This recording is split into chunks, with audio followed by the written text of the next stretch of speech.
चलो सबसे पहले शादी समारोह में आवल तमाम गोतिया मन के माए बाप और भाई बहन मन के कलाकार परिवार वर्ष से और मोर वर्ष से हार्दिक अभिनंदन और जोहार है। किसी प्रकार कर गलती हो तो रोर मन से क्षमा प्रार्थी है। हल मन से चलो शादी ब्याह का सीजन है, कुछ शादी ब्याह वाला गीत हो चाहिए। घर में जब नवा कन्या आवे ना तो कैसन रहना गीत कर माध्यम से रोर मन के पहले बता।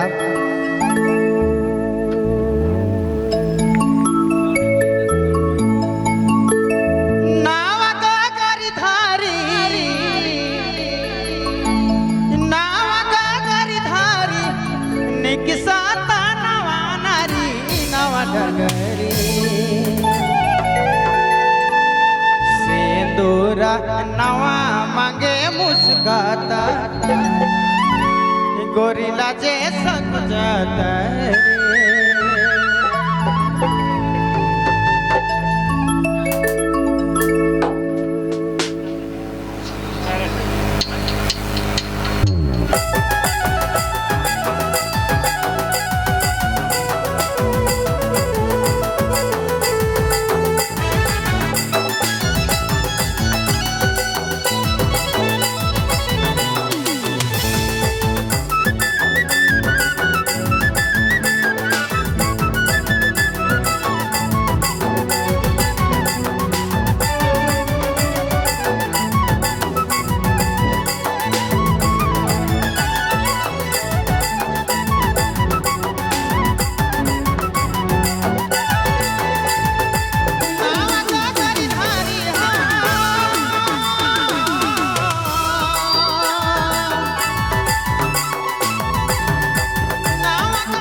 पगोढ़ा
मुस्काता गोरिला जे सक जाता रे